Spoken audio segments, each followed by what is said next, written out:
Hello बच्चों, let's read this question. So this question says a solid spherical ball rolls on an inclined plane without slipping. Okay, rolling without slipping का case है. Alright, pure rolling का case है. The ratio of rotational kinetic energy and total energy. आपको क्या बताना है? Rotational energy और total energy का यहाँ पर क्या बताना है बच्चों? आपको रेशियो बताना है. तो देखिए बच्चों, इस क्वेश्चन का की कॉन्सेप्ट ना रोलिंग मोशन लिख सकते हैं, ठीक है, या फिर एनर्जीज लिख सकते हैं, ठीक है. क्या लिख सकते हैं? आपका रोटेशनल एनर्जी लिख लीजिए. क्या लिख लीजिए? रोटेशनल एनर्जी भी नहीं, एनर्जी लिख लीजिए सिर्फ, ठीक है. Rotational energy plus translational energy दोनों ही आपको यहाँ पर बताना है, ठीक है. बेसिकली एनर्जी का क्या बताना है? रेशियो बताना है. ऑलराइट. तो देखिए आपको क्या क्या बताना है. इस सॉलिड स्फीयर क्या कर रहा है? रोल्स डाउन कर रहा है, ठीक है. ये मान लीजिए कोई इंक्लाइंड प्लेन है, ठीक है. This inclination angle is theta.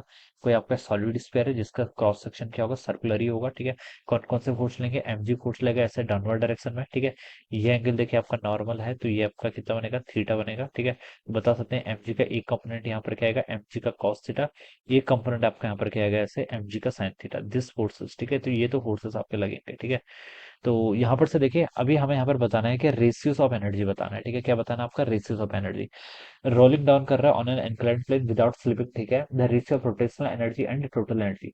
Rotational energy, ठीक है. देखिए बच्चों, पहले हम इसकी काइनेटिक एनर्जी देखते हैं. काइनेटिक एनर्जी में भी लीनियर काइनेटिक एनर्जी देखिए, ठीक है. लीनियर काइनेटिक एनर्जी देखिए कितनी होगी. मान लीजिए इसकी स्पीड कितनी? वी के इक्वल है. ये वी किसके इक्वल क्या है? इसकी स्पीड है. तो हम लिख सकते हैं half m v square. This will be the linear kinetic energy. एक हो जाएगी इसके यहाँ पर से लीनियर काइनेटिक एनर्जी हो जाएगी आपकी ball, where m is the mass and v is the linear speed of the ball, ठीक है. ये लिख सकते हैं. ऑलराइट. रोटेशनल काइनेटिक एनर्जी देखिए बच्चों कितनी होती है? रोटेशनल के ई. रोटेशनल के ई को लिखते हैं आप हाफ आई ओमेगा स्क्वायर के इक्वल. कितनी होती है आपकी? हाफ आई ओमेगा स्क्वायर के इक्वल. ये क्या आपका? एक सॉलिड स्क्वायर है. क्या है? सॉलिड स्क्वायर, ठीक है. तो सॉलिड स्क्वायर का moment of inertia about centre mass कितना होता है आपका? 2/5 एम आर स्क्वायर, ठीक है. 2/5 m r square, where r is the radius, ठीक है. इसका मास एम मान लेते हैं और रेडियस आर है, ठीक है, आपकी सॉलिड स्क्वायर की. ऑलराइट. तो ये तो मोमेंट ऑफ इनर्शिया हो गया, इनटू कितना हो जाएगा आपका? ओमेगा का स्क्वायर. ये वैल्यू यहाँ से आपकी इतनी हो जाएगी, ठीक है. ये आपका प्योर रोलिंग कर रहा है, तो बच्चों ओमेगा को हम क्या लिख सकते हैं? प्योर रोलिंग की कंडीशन होती है omega can be written as v by r के इक्वल, ठीक है. तो ये वैल्यू को आप यहाँ पर पुट कर लीजिए. 1/2 से आपका 1/2 कैंसिल हो जाएगा. यहाँ पर आपका बच गया m r square by 5 times आपका ओमेगा का स्क्वायर. ओमेगा को क्या लिख सकते हैं? वी बाई आर, ठीक है. तो आप क्या कर लीजिए? इसका स्क्वायर कर लीजिए. तो यहाँ से हो जाएगा आपका एम आर स्क्वायर से r square cancel, m v square divided by 5 के इक्वल, ठीक है. ये आपके रोटेशनल काइनेटिक एनर्जी रहेगी, ठीक है.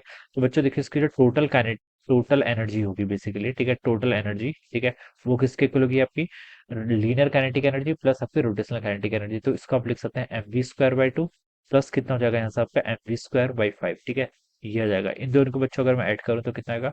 ऊपर नीचे तो आपका डिवीजन हो जाएगा, मल्टीप्लाई 5 टू या 10 और 5 + 2 कितना होता है? 7. तो 7/10 एम वी स्क्वायर के इक्वल हो जाएगा. This will be the total energy. ये क्या हो गया? आपकी टोटल एनर्जी आ गई. आपको रेशियो रोटेशनल एनर्जी और टोटल एनर्जी का बताना था. तो बच्चों रेशियो बताना है किस किसका? रोटेशनल एनर्जी आर ई से रिप्रेजेंट कर रहा हूँ डिवाइडेड बाय टोटल एनर्जी, ठीक है. रोटेशनल एनर्जी तो आपकी एम वी स्क्वायर बाई 5 के इक्वल आई. कितनी? एम वी स्क्वायर बाई 5, जिसको मैं 1/5 यहाँ पर लिख लेता हूँ, डिवाइडेड बाय टोटल हो जाएगा आपका 7/10 टाइम्स कितना हो जाएगा? एम वी स्क्वायर के इक्वल, ठीक है. एम वी स्क्वायर से आपका एम वी स्क्वायर कैंसिल. ये हो जाएगा आपका 1/5 टाइम्स 7/10 को यहाँ पर मैं 10/7 ऐसे लिख सकता हूँ. तो 5 से ये कैंसिल, तो इसका रेशियो आपका 2/7 के इक्वल आएगा. कितना? 2/7. तो ये इसका आंसर होना चाहिए. 2/7 must be the answer of this question, ठीक है. तो ये देखिए बी ऑप्शन पे गिवन किया हुआ है, so this will be the right answer. So I hope you all understood this concept. All the best and thank you so much.